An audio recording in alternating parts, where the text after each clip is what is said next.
네, 오늘 코로나 여파로 오늘 이렇게 주일 예배를 영상으로 이렇게 드리게 되었는데요. 오늘 영상으로 예배를 드리면서도 교회에 와서 드리는 예배와 동일한 그런 은혜와 축복이 정말 있게 되기를 이렇게 원합니다. 오늘 이렇게 말씀을 또 시작하기 이전에 잠깐 이렇게 나누고 싶은 것은 지금 우리가 지금 코로나 때문에 이렇게 영상 예배를 드리는데요. 우리 지금 벌써 통계가 바로 204개국에 지금 코로나가 감염된 상태라고 통계가 이렇게 나왔더라고요. 전 세계에서 벌써 50만 명이라는 사람들이 확진된 상태 이렇게 이고요. 그래서 지금 유럽도 28만 명이고 미국만 해도 지금 10만 명이 넘었다고 이렇게 그러고 인도가 지금 13억의 인구잖아요. 그런데 그 13억의 인구가 3주 동안 모든 국민 이동 제한을 지금 하고 내릴 정도로 엄청난 이 코로나에 대한 어떤 두려움 이런 것들이 지금 전 세계를 이렇게 강타 이렇게 하고 있는 상황이 이렇게 입니다. 우리가 지금 코로나 때문에 이렇게 영상 예배를 드리는데요. 여러분 이제 다음 주 4월이면요 우리가 부활주일이 있습니다. 그리고 4월 첫째 주에는 이렇게 고난주간이 이렇게 있는데요. 정말 이 세 개의 고난, 어떻게 보면 쉽게 끝날 것 같지 않은데요.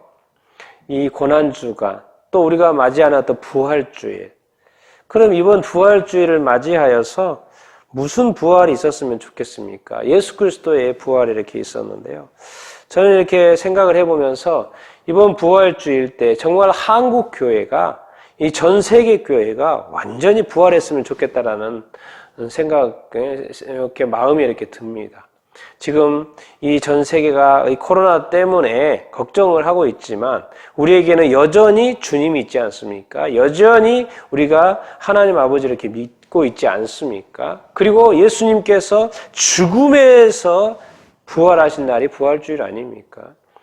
그래서 제가 기도하고 우리가 소망하는 것은 정말 이 부활주일 4월 10일 날 부활주일 때 전 세계 교회가 크리스찬이 예수님을 믿고 아는 사람이 그 믿음이 다시 부활하게 되기를 원하고 교회가 다시 살아나게 되기를 원하고 텅 빈 교회가 다시 사람들을 가득가득 차게 되기를 바라고 무너져가는 교회들이 다시 한번 일으켜 세워지는 그런 놀라운 부활주일이 되기를 소망에 이렇게 봅니다.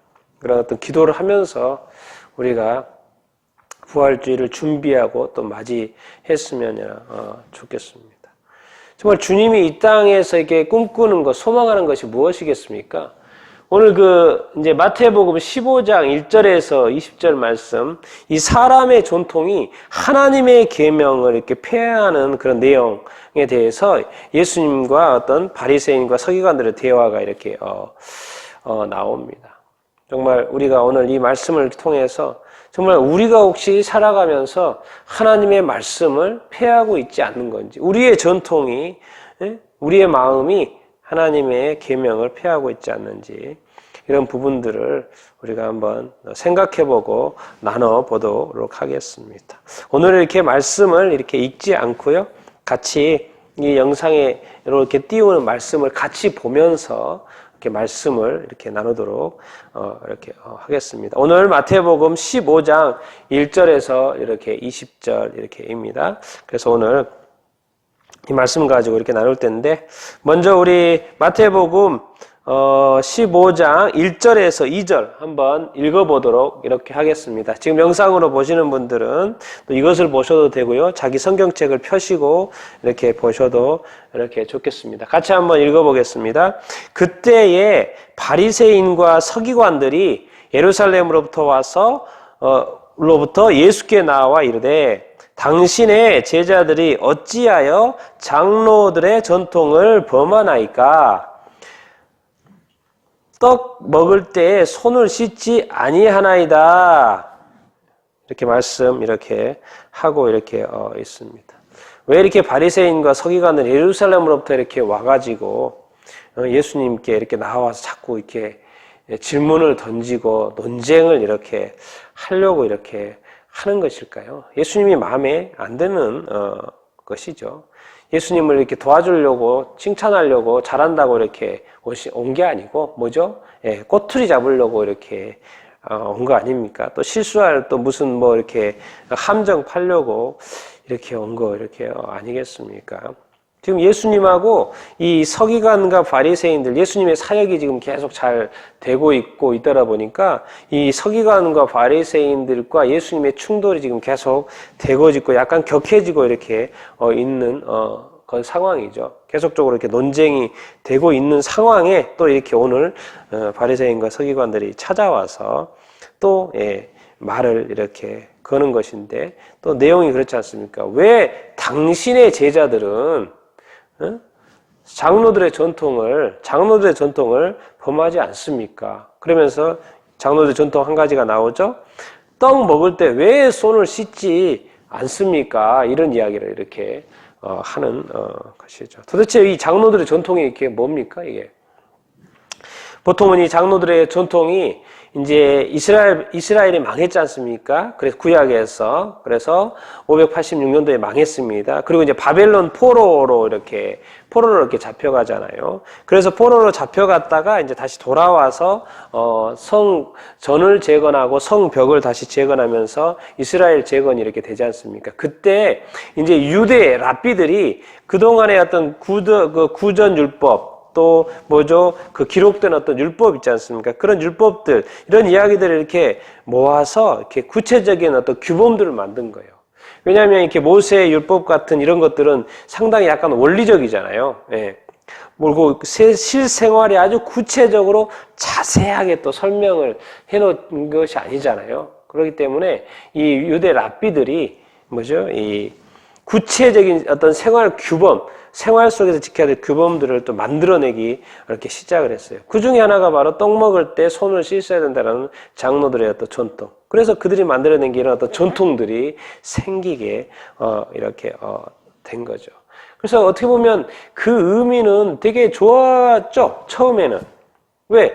어떻게 보면 율법을, 하나님이 말씀하신 율법을, 말씀을 어떻게 좀 더 생활 속에서 제대로 구체적으로 좀 실천해보자라는 그런 그 아이디어 이렇게, 아니겠습니까? 그리고 그 당시에는 이렇게 헬라 문화가 있고 또 우상 문화가 있기 때문에 또 그들만의 어떤 전통을 만드는 것은 사실 이렇게 나쁘지 않을 수도 있었죠. 처음에 어떤 의도는. 그런데 예수님은 이렇게 말씀을 하세요. 우리 3절 한번 읽어보겠습니다. 대답하여 이르시되 너희는 어찌하여 너희의 전통으로 하나님을 범하느냐. 이게 어찌된 일입니까? 어떻게 보면 좋은 의도로 잘 만들려고 했던 그 전통, 여기 앞에서는 장로들의 전통이라고 그랬고 여기서는 지금 너희들의 전통, 여기 찾아왔으니까 그 사람들을 보고 너희들의 전통, 바리새인과 서기관들을 보고 하는 말이죠. 너희의 전통으로 하나님의 계명을 범하느냐 이렇게 말씀을 하고 있어요. 예수님은 뭔가를 이렇게 아시는 것 같아요. 아시니까 이렇게 질문. 왜? 그 당시에는 다 전통을 지켰죠. 그렇기 때문에 누가 전통을 범하지도 않았고 전통을 지키도록 권장을 했고, 그런데 예수님은 무엇을 아시는지 왜 너희의 전통으로 하나님의 계명을 범하느냐 이렇게 이렇게 하고 있습니다. 이 전통 중에 하나가 있죠. 우리가 모세, 오경, 율법, 구약, 성경, 선지자들의 선지서들이 이렇게 있지 않습니까? 그런데 유대인들이 1000년간의 AD 300년, 보통은 AD 800년에서 거의 한 1000년 동안 만들어 놓은 게 뭐가 있습니까? 탈무드죠, 탈무드. 저도 이렇게 탈무드를 많이 읽었고요. 저 서재에도 탈무드가 정말 여러 권 이렇게 있고요. 정말 이 두꺼운 탈무드 책도 한번 읽어봤고요. 정말 탈무드 보면서 감탄했고 이 어떤 지혜라든가 이런 가르침이라든가 정말 이렇게 놀라고 했습니다. 그런데 제가 한번 질문을 던져보겠습니다. 여러분, 탈무드가 우선이겠습니까? 하나님의 말씀 성경이 우선이겠습니까? 당연히 뭐가 우선이겠습니까?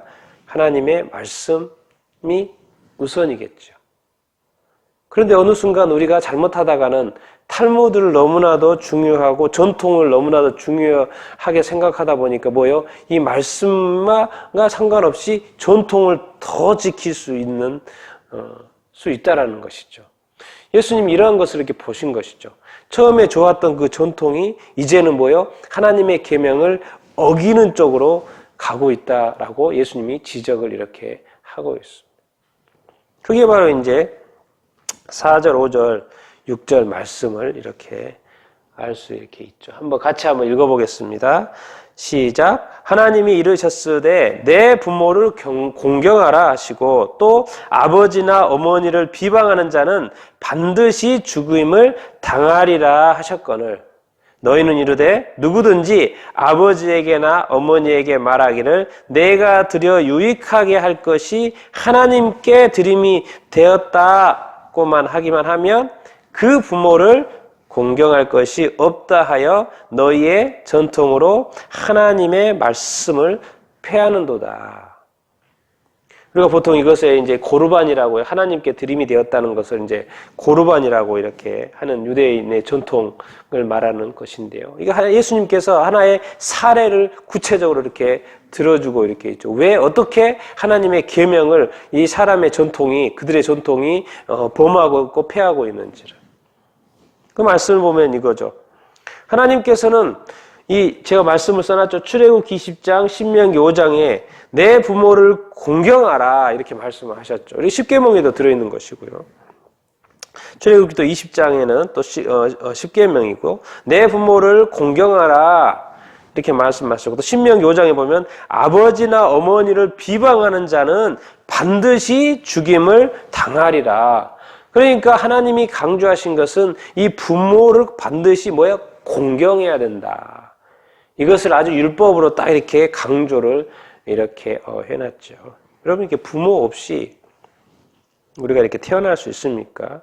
그러니까 성경은 부모를 공경하는 그것이 뭐죠? 이 하나님을 공경하는, 우리가 하나님을 아버지라고 하지 않습니까? 우리가 하나님을 공경하는 그런 어떤 걸로 이렇게 연결을 시킬 수 이렇게 있죠. 그런데 요즘에는 하도 이렇게 아버지나 남편들이 왜 이렇게 잘 못하는지 모르겠어요.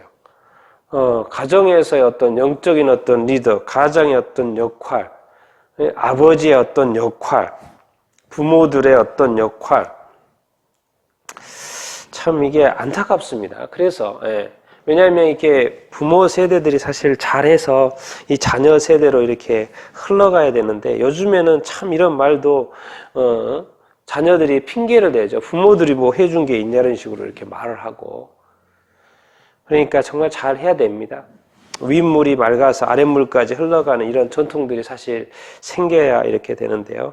어쨌든 오늘 그 말씀의 기준을 해야 해서 성경은 말합니다. 내 부모를 공경하라. 그렇게 말했는데 이제 그들의 전통이 막 이런 게 생긴 거예요. 뭐죠? 어떤 것을 내가 하나님께 드렸다 이렇게 하는 거예요. 내 모든 것을 하나님께 드렸습니다. 이게 이제 고르반인 거예요. 그러는 거예요. 하나님께 내가 드렸으니까 이제 뭐예요? 내 부모한테는 그 부모한테는 공경할 것이 없다. 이게 이제 성립이 된다는 거예요. 이 전통이 있는 거죠. 하나님께 다 드렸으니까 뭐죠? 이제 부모는 공경하지 않아도 된다라는 이런 전통이 이렇게 있었다는 것입니다. 근데 이게 이제 하나님께 전적으로 드린다는 것인데 여기 약간의 어떤 속임수가 있는 것이죠. 반칙이 있는 것입니다.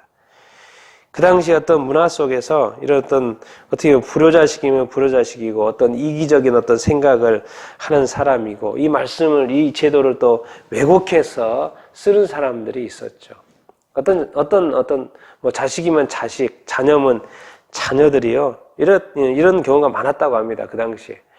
내가 내 재산을 성전에 하나님께 다 드립니다라고 헌납한다고 이렇게 한다고 해요.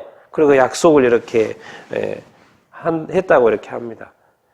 그래서 어떻게 하냐면 결론적으로는 그 헌납하게 하겠다는 그 재산의 소유의 일부를 성전에 헌납하고 나머지는 뭐죠? 자기가 다 가져가는 거예요. 그리고 말하는 거예요. 나는 하나님께 다 드림이 되었으니까 나는 내 부모를 공경하지 않아도 된다. 이렇게 해서 부모를 잘 섬기지 않은 사람들 사례들이 엄청 많았다고 이렇게 합니다. 예수님이 그걸 아신 거죠. 예수님이 그걸 아주 간파한 거죠. 사람들의 어떻게 보면 이렇게 간사합니까? 하나님의 말씀을 지키는 것 같으면서도 또 거기에서 또 자기의 이익을 찾고 말씀을 이렇게 왜곡하고 자기 편리대로 하나님의 말씀을 이렇게 해석하고 또 그것을 전통이라는 이름으로 이용을 하고 참 인간 간사하죠. 하나님의 말씀을 왜곡하다니. 그러니까 예수님의 이렇게 입장에서는 그러신 거예요. 뭡니까? 하나님의 말씀이 폐해진 거예요. 부모를 분명히 공경하라고 했는데 하나님의 말씀이 폐해진 거예요. 왜? 전통이라는 것이 생겨가지고. 없었으면은 이 말씀 그대로 지켰겠죠. 근데 전통이 이렇게 생기고 난 이후에 어떻게 된 겁니까? 하나님 말씀이 자꾸 폐해지는 거예요. 우선순위가 전통으로 가버리는 것이죠. 참 이게 안타까운 일이고 예수님이 이것을 보고 정말 이렇게 지적을 이렇게 하시는 것이죠. 그래서 우리가 이렇게 삶에 있어서 이 하나님의 말씀과 또 사람들이 만들어낸 어떤 제도들, 세상 속에서 이렇게 만들어낸 어떤 제도들, 이것이 하나님의 말씀을 폐할 수 있다라는 것이죠. 요즘에 우리가 말하는 늘 하는 이야기지만 이 동성애 이렇게 문제도 하나님의 말씀에는 동성애가 허락이 안 되죠. 그 사람들도 정말 이렇게 서로 변화되어서 온전한 사람으로 되어야죠. 그런데 요즘에 우리 많은 그리스도인들도 그것이 괜찮다는 식으로 자꾸 이렇게 허용을 하는 그럼 결국 뭡니까? 하나님의 입장에서, 예수님의 입장에서 보면은 우리의 이 서로 간의 이해가 뭐예요? 하나님의 말씀을 폐하는 꼴이 되는 것이죠. 아마 예수님께서 이 시대에 다시 와서 우리 사회를 본다면 예수님이 꾸짖겠죠.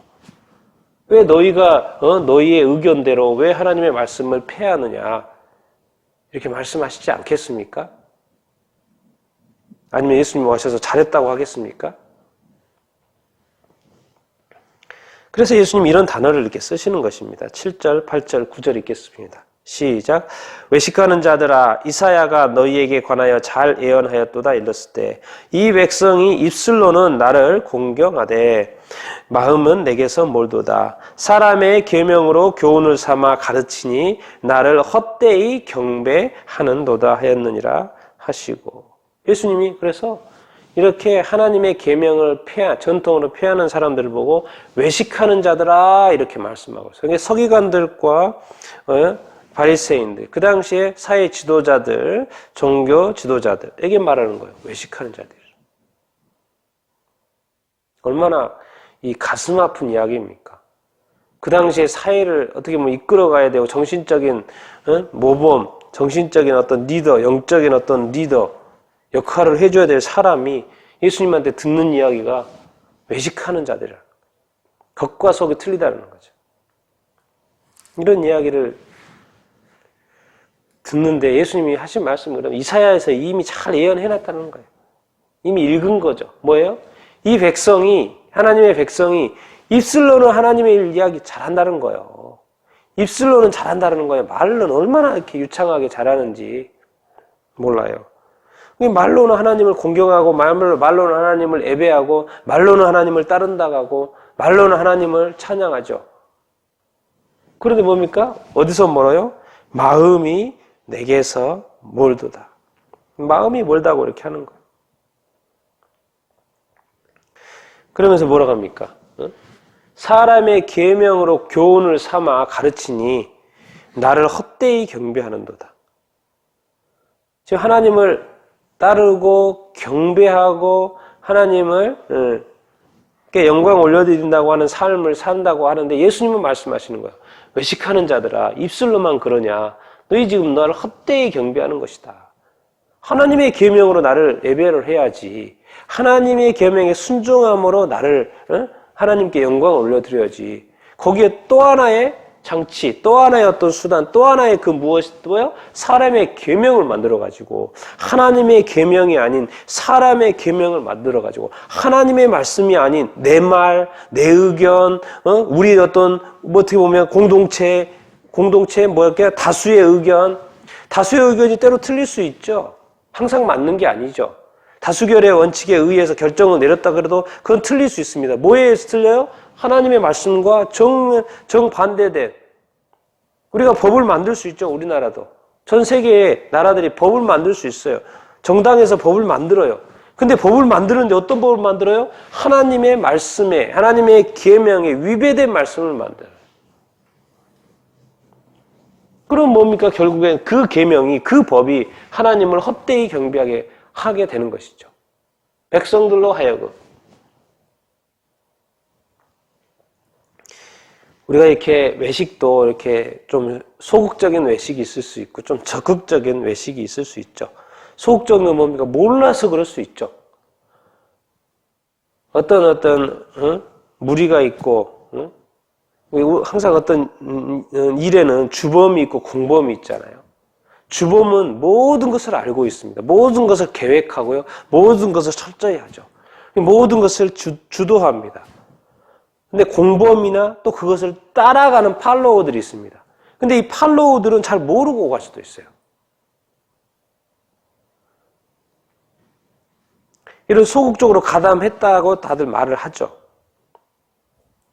근데 적극적인 가담자들은 주범이죠. 왜요? 알고서도 그렇게 하는 거죠. 다 아는 거죠. 모든 걸 알면서도 주범은 항상 적극적으로, 그게 외식이죠. 알면서도 그렇게 하는 거죠. 근데 소극적으로 보면 또 외식은 모르고 따라가는 사람이 있을 수 이렇게 있죠. 이런 모든 것들이 형식화되어지고요. 의식화되어지고, 외식이라는 게 뭡니까? 이게 진심으로 하는 게 아니고요. 마음으로 하는 게 아니고 자꾸 뭐예요? 의식화되어지고요. 형식화되어지고 그냥 의무적으로 이렇게 하는 거예요. 그냥 그렇게 하면 되는 거예요. 그렇게 하면 되는 거예요. 그것이 하나님께서 영광을 받으셨는지, 하나님께서 기뻐하셨는지, 하나님이 좋아하시는지 그런 건 별로 관심 없어요. 그냥 내가 이거 했고 저거 했고 저거 했으니까 오케이.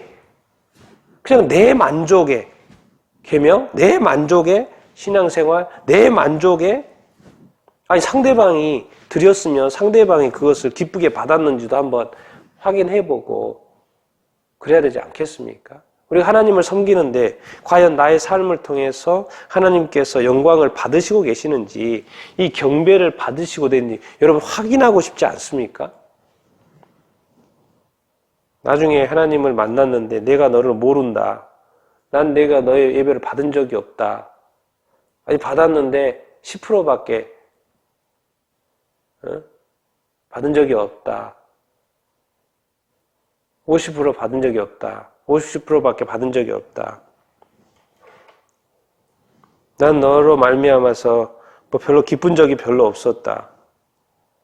이렇게 말씀하시면 얼마나 당황하겠습니까?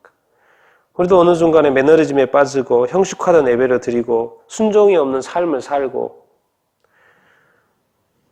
성경을 읽어도 어느 순간 성경은 독서용이에요. 독서용. 일반 책 읽듯이 읽고, 성경은 수없이 말씀을 지키어 행하는 자가 복이 있다고 말씀하시고 지키어 행하라고 말씀하시는데 우리가 거기까지 안 가는 거죠. 성경에 대해서 게으르고요. 하나님에 대해서 하나님 앞에서 게으른 삶을 살고 어떻게 보면 무시하고 왜곡하는 거죠. 그러면서 교회는 나가니까 뭔가 하는 것 같고, 외식이라는 것입니다. 외식. 형식. 교회는 나가는데 사회는 변화가 없고 우리 가족에게는 변화가 없고 내 삶에는 변화가 없고 내 입술은 여전히 악한 말을 하고, 이런 어떤 것을 주님은 지적을 이렇게 하는 것이, 말씀을 이렇게 하고 있습니다. 그것을 외식이라고 말씀을 이렇게 하고 있고요. 그래서 예수님은 좀 더 외식의 어떤 실체, 외식한 자들아 이렇게 했으니까 외식의 어떤 실체를 예수님이 밝혀 주십니다. 10절, 11절 읽어보겠습니다. 무리를 불러 이르시되 듣고 깨달으라. 입으로 들어가는 것이 사람을 더럽게 하는 것이 아니라 입에서 나오는 그것이 사람을 더럽게 하는 것이라. 이렇게 말씀을 이렇게 하고 있습니다. 그래서 이제 우리가 한 가지 봐야 될 건 무리랍니다. 무리라는 건 뭡니까? 다 전체를 어떻게 보면 말을 하겠죠. 바리새인과 서기관들이 와 있고 또 사람들이 와 있고 또 제자들이 있고 거기에 있는 온 무리들에 대해서 말하는 거예요. 듣고 뭐 하라고요? 좀 깨달으라는 거예요. 깨우치라는 거예요. 왜 그렇게 생각이 안 바뀌고 뭐 말을 하면 듣지도 않고, 이 귀가 듣는, 그래서 성경은 계속 말하잖아요. 성령이 교회들에게 하시는 말씀을 좀 들어라. 요한계시록 7교회 하는 말이. 성령이 교회들에게 하시는 말 좀 들어라. 그렇게 말씀하시죠. 교회마다 하는 말이. 교회가 안 들어요, 하나님의 말씀. 그래서 7교회, 요한계시록 7교회에 전하면서 꼭 빠지고 하는 말이 성령이 교회들에게 하신 말씀 좀 들어라. 이렇게 말하는 거예요. 듣고 좀 깨달으라는 거예요. 깨달으라는 거예요. 정말 우리는 듣고 있습니까? 정말 우리는 깨닫고 있습니까? 깨닫고 있다고 하면 우리의 신앙은 성장할 수밖에 없어요. 영의 양식을 계속 먹기 때문에. 성장하고요, 성숙해가지고 완전히 많이 달라져 있을 것입니다. 근데 뭔가 이것이 없기 때문에 우리는 또 이런 말을 들어야 되는 것이죠. 뭐예요? 입으로 들어가는 것이 사람을 더럽게 하는 것이 아니다.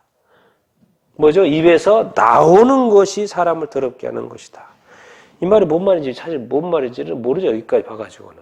그 당시에 이 말을 처음 들었을 때 사실 이거를 좀 이렇게 누가 깨달았게 잘 모르게 뭔 뜻인지 제자들이 물어보긴 하는데, 입으로 들어가는 것이 뭐고 입에서 나오는 것이 뭔지 그것이 사람을 더럽게 한다. 입하고 일단 관련되어 있고, 그래서 이게 정확히 와닿지가 이렇게 않았죠. 잘 몰랐던 것이죠.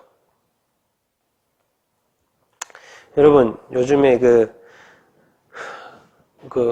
뉴스에서 많이 나오는 게 그 엠번방 그 사건에 대해서 그 주범이 이야기를 했잖아요.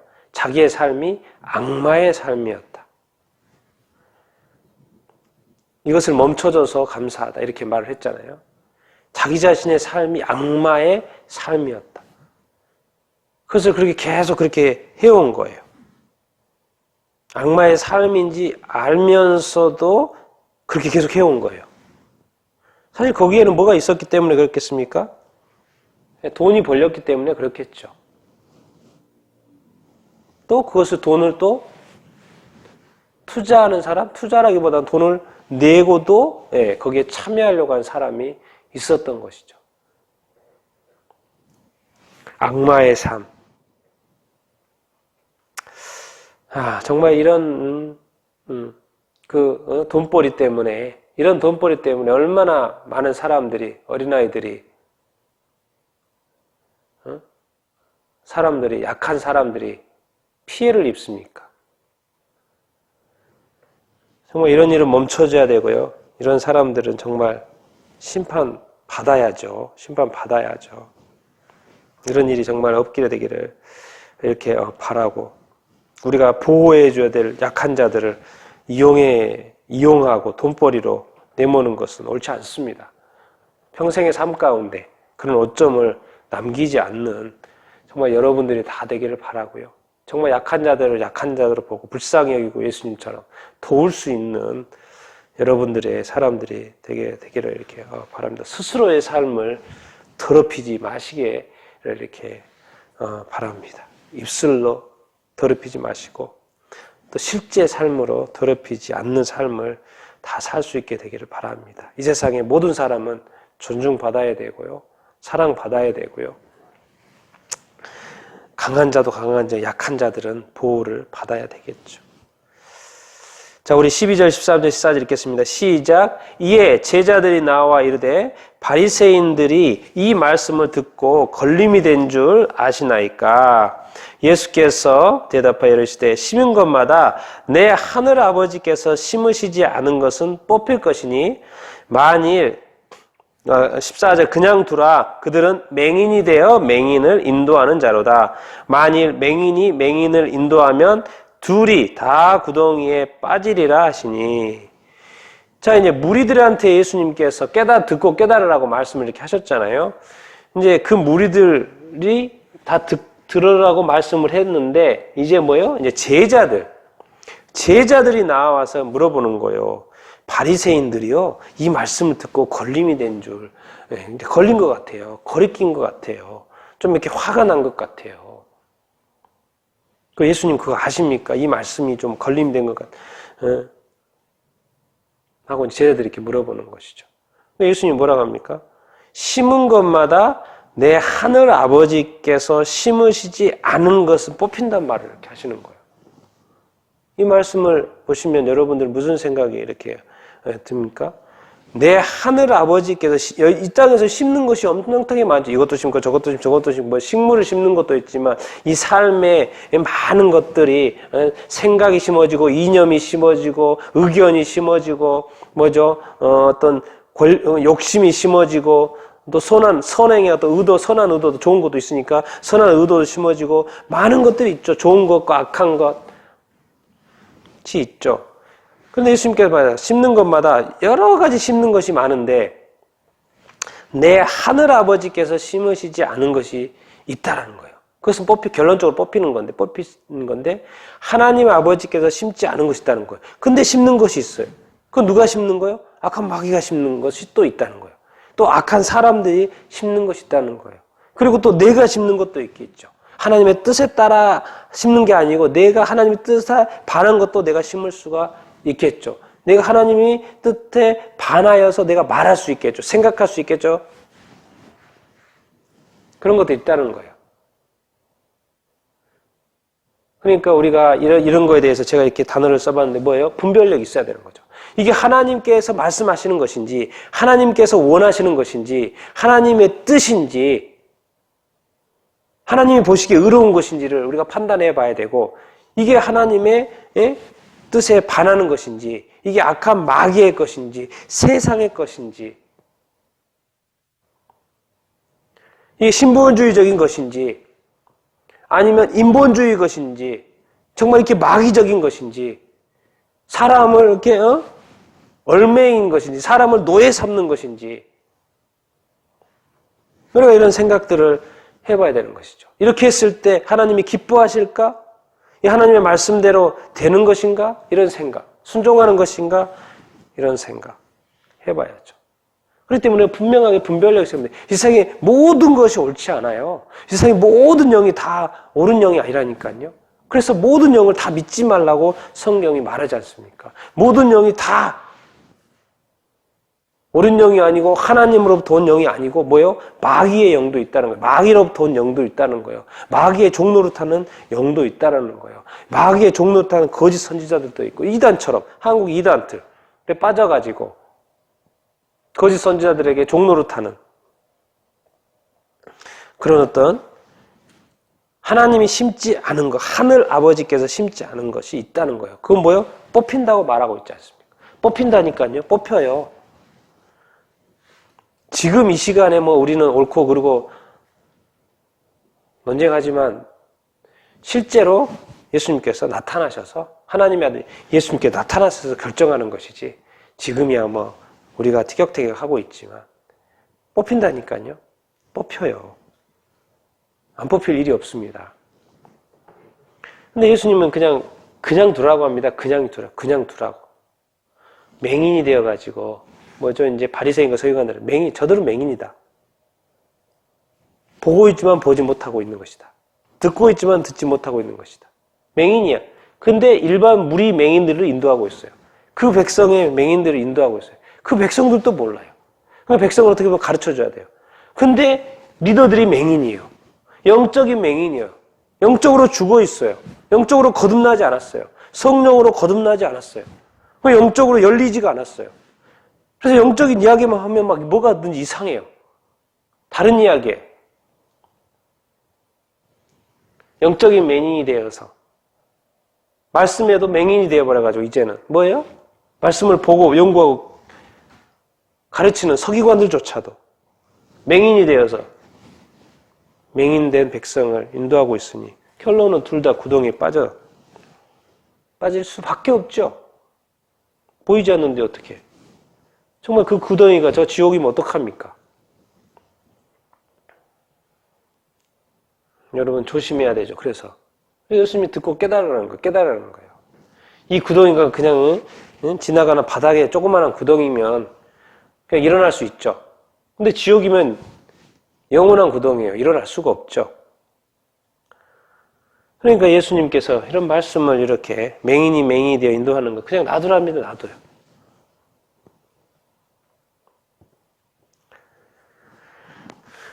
참 이게 말씀을 이렇게 듣다 보니까 베드로가 궁금해요. 더 좀 알고 싶은 거예요. 더 뭔가 더 있어 보여요. 15절 16절입니다. 시작. 베드로가 대답하여 이르되 이 비유를 우리에게 설명하여 주옵소서. 예수께서 이르시되 너희도 아직까지 깨달음이 없느냐. 이제 베드로는 이렇게 수제자 아닙니까? 베드로는 수제자가. 막 예수님의 말씀을 이렇게 듣고 이렇게 비유하는 거 보니까 뭔가 더 설명을 듣고 싶어요. 더 뭔가 더 있을 것 같아. 막 관심이 가는 거예요. 그래서 예수님한테 물어보는 거예요. 예수님 더 좀 설명해 주십시오. 그러니까는 아직도 다 깨닫지 못했냐? 아직도 깨달음이 없냐? 이렇게 물어본 거예요. 왜? 예수님이 입에서 들어가는 거 나온 거 말했는데 저 아직까지 뭔 말인지 모르겠어요. 모르면 물어봐야 됩니다. 모르면 궁금해요. 여러분 성경 계속 읽고 있지만 사실 다 알고 읽는 거 아니잖아요. 그렇죠? 궁금하면 좀 물어보시고요. 예, 또 이렇게 책도 한번 찾아보시고, 예, 그러세요. 궁금하면 물어보세요. 또 아는 척 하지 마시고, 찾아보고, 또 연구도 해보고, 뭔가 좀 더 깨달음이 예수님도 있기를 원하는 것이, 왜? 말씀은 눈으로 보는 것이 또 다, 눈을 본다고, 읽는다고 해서 다 깨달을 수 있는 게 아니거든요. 누가 또 좀 도와줘야 돼. 성령이 좀 도와줘야 돼. 성령의 이 감동, 이 하나님의 감동을 쓰여진 성경책이기 때문에 성령의 어떤 조명함도 필요하고요. 성령의 좀 인도함도 필요하고 성령이 좀 도우셔서 깨달음. 이때야 뭐 예수님이 있으니까 예수님이 다 풀어주죠. 근데 지금 예수님이 없으니까 예수님 대신에 지금 누가 와 계시는 거예요? 성령님이 와 계시죠. 우리 안에. 또 이 세상에 성령이 와 계시니까 성령으로 인하여서 우리가 깨달음을. 그래서 요한계시록에도 성령이 교회들에게 하시는 말씀을 들으라고 하시는 거 아니겠습니까? 도대체 너희들 왜 아직도 깨달지 못하느냐 이렇게 하시면서 자세하게 설명을 예수님이 해주죠. 17, 18절입니다. 입으로 들어가는 모든 것은 배로 들어가서 뒤로 내버려지는 줄 알지 못하느냐. 입에서 나오는 것들은 마음에서 나오나니 이것들로 말미암아 사람을 더럽게 하느니라.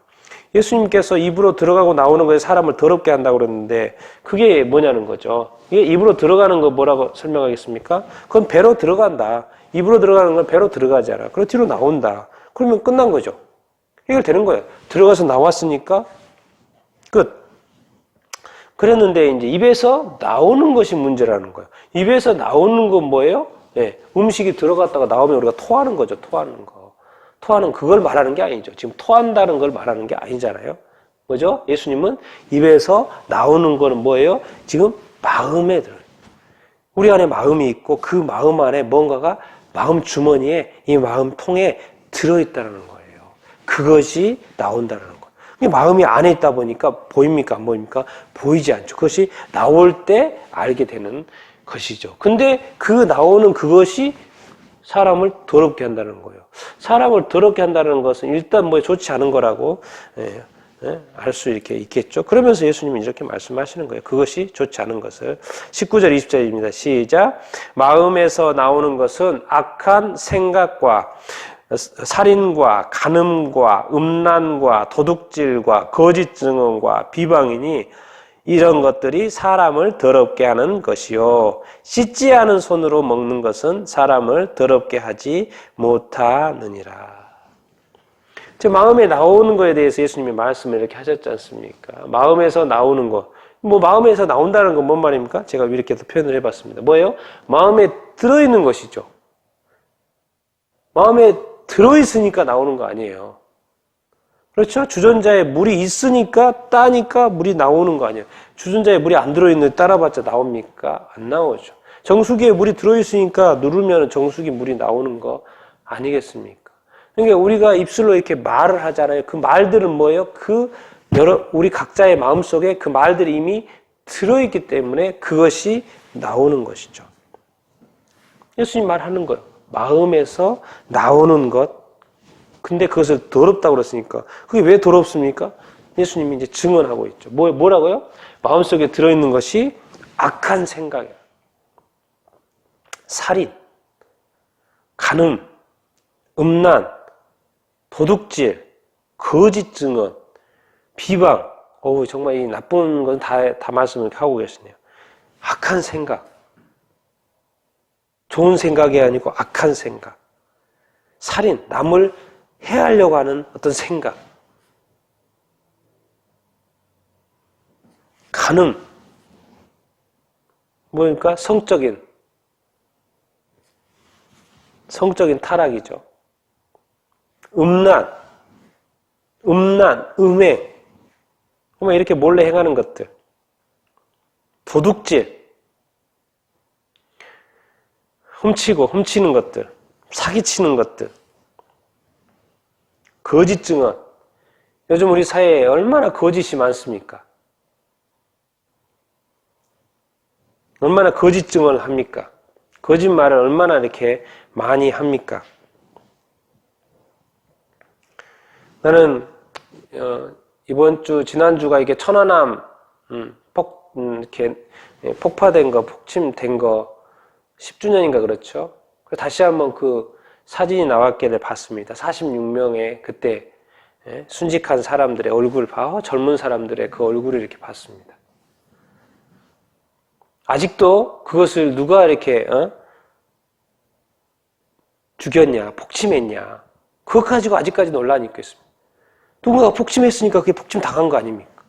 그렇기 때문에 죽은 거 아닙니까?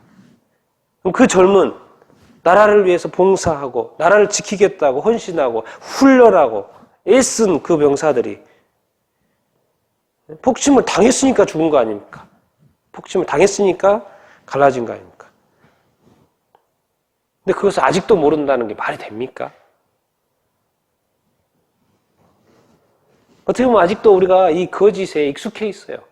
사실을 사실대로 말하지 않습니다.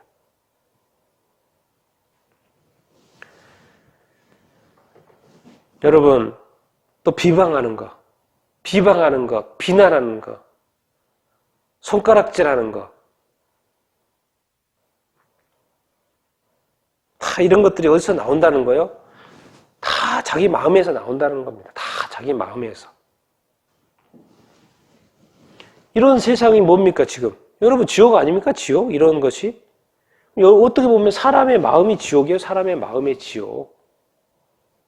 근데 사람은 이렇게 간사해서요. 자기 표장을 잘합니다. 자기 포장을 너무 잘해요. 예쁘게. 그래서 성경이 말합니다. 사탄도요. 광명의 천사의 딱 가운을 입고 딱 나타난다는 거예요. 그러니 누가 어떻게 구분합니까?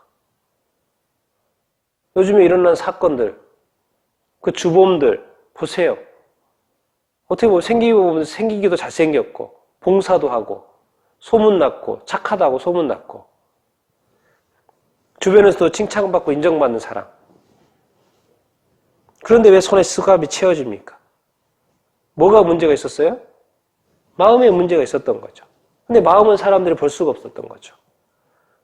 외식, 외모, 외형만 봤던 것이죠. 그런데 그 안에는 뭐가 있었어요? 간음이 들어있었고 음란이 들어있었고 거짓이 들어있었고 도둑이 들어있었죠. 악한 생각들. 주여, 우리가 이런 자신들을 돌아볼 필요가 이렇게 있고요. 정말 내 안에는 이런 것들이 없는가?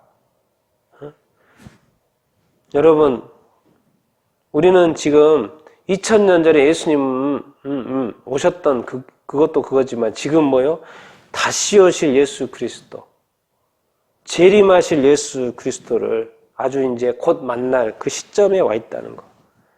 우리 그렇습니다. 우리가 이렇게 오늘 이런 본문을 보면서 또 우리 자신들을 돌이켜 볼 수 있고, 혹시 2개는 없는데 다른 또 하나는 들어있지 않나 돌이켜보고, 그것이 또 들어있다면 또 그것을 도려내고 주님 앞에 회개하고 다시 거룩한 삶. 여러분, 여기에 한 가지 가지고 있으면서 주님을 만나려고 생각하지 마십시오. 자기 자신한테 분명히 내가 이런 것 중에 하나가 가지고 있는데 그것을 가지고 거룩하신 100% 정결하신 주님을 만나려고 생각하는 것 자체가 말이 안 됩니다.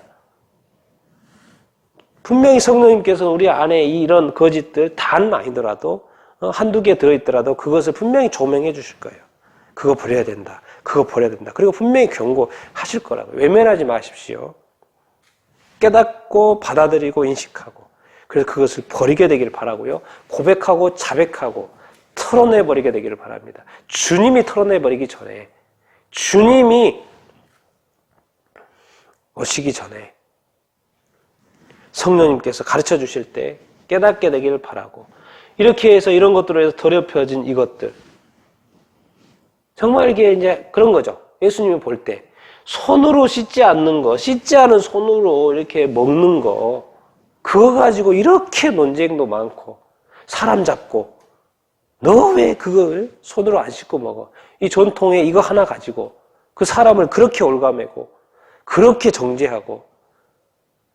근데 막상 그 마음속에는 뭐예요? 이런 것들이 들어있고, 이거 뭡니까 도대체? 도대체 온전한 사람이 뭐고, 온전한 삶이 뭐고, 도대체 온전한 리더는 또 뭐고, 또 이것을 또 손 씻지 않았다고 또 이렇게 막 이렇게 정죄당하고 그렇게 사는 사람은 또 뭐고, 정말 이 땅에 올바른 사람이 누구고, 올바른 지도자가 누구고, 정말 우리를 정말 하나님께로 참 하나님을 참되게 예배하게 해줄 정말 리더는 누구고, 정말 이 가정에서 아버지의 제 역할, 어머니의 역할을 제대로 해줄 부모는 또 누구고, 교회는 또 목회자, 또 리더들, 정말 그들은 누굽니까? 또 그들이 있습니까? 그들이 있으면 감사하고 더 존경해야 돼요. 그렇지 않으면 우리는 더 깨어서 리더의 자격을 갖추고 자격 있는 리더가 되고, 자격 있는 목사가 되고, 자격 있는 성도가 되고, 정말 이렇게 더럽혀진 삶을 사는 게 아니고, 정말 뭐 하나 잘못했다고 그거 달라들어가지고 그 사람을 막 손 하나 안 씻었다고 인생을 이렇게 파탄내지 말고, 요즘에 뭐 하나 잘못하면 뭐 인터넷에서 사람들이 다 달라들어가지고, 여러분, 이런 어떤 삶 우리가요 돌이켜 보게 되기를 이렇게 바라고, 정말 주님이 이렇게 중지시키고자 하는 어떤 삶이 있습니다. 그런 것들은 정말 중지되어야 합니다. 우리가 또 스스로 우리가 그것을 알고 중지시키게 되기를 바라고요. 그래서 정말 주님이 원하시는 사람, 하나님의 계명을 알고 계명대로 순종하는 사람, 마음이 깨끗한 사람, 겉과 속이 정말 잃지 않았던 사람, 그런 분별력 있는 어떤 사람, 그런 사람이 되어서 정말 하늘 아버지께서 심으신 것들을 쫓고 따르고 순종하는 그런 사람 다 될 수 있게 되기를 이렇게 바랍니다. 무리는 그럴 수 있지 않지만 정말 제자가 이렇게 되라고 말씀하시고, 또 제자된 베드로가 관심 있는 것처럼 우리가 좀 제자로서 관심 있게 되기를 바라고, 또 제자된 삶을 우리가 다 살 수 있게 되기를 예수님의 이름으로 이렇게 축원 드립니다. 정말 우리의 계명이, 나의 계명이, 때로는 우리 나라의 계명이 하나님의 계명을 어길 수 있을 때 그것을 분별할 수 있어야 되고, 또 어기지 말아야 될 것이고, 우리 자신의 삶이 또한 하나님의 계명을 어기지 않고 피하지 않고 하나님의 말씀을 우선시하고 말씀에 따라 순종하는 여러분들이 다 되고, 또 교회가 되기를 정말 예수님의 이름으로 축원 드립니다. 이 시간 간단히 잠시 이렇게 기도하고 제가 축도로 이렇게 마치도록 하겠습니다. 같이 오늘 말씀을 생각하면서 잠시 기도하도록 하겠습니다. 하나님 아버지, 오늘 이렇게 사람의 전통이 하나님의 계명을 이렇게 폐하는 이런 어떤 말씀을 이렇게 들었습니다. 하나님 아버지, 우리를 정말 이렇게 가르쳐 주시고 이렇게 깨닫게 하여 주시니 감사합니다. 오늘 또 말씀을 통해서 우리로 생각나게 하고 또 생각하게 하고 또 우리 자신을 또 바로잡아 주시는 거 너무나도 감사합니다. 우리가 정말 남을 탓하는 것이 아니라 정말 우리 자신을 돌아보게 하여 주시옵시고, 우리 자신 안에 이렇게 정말 더럽고 악한 것들이 없는지를 돌이켜보게 하여 주시고, 혹시 그런 것이 있다면 우리가 다 배게 하시고 회개하게 하시고 드러내게 하시고, 우리가 다 정말 거룩한 신부, 거룩한 성도가 다 될 수 있도록 인도하여 주시옵소서. 그래서 하나님의 말씀을 지키는 자가 되게 하시고, 또 우리의 전통 중에 잘못된 것은 고칠 수 있도록 인도하여 주시옵소서.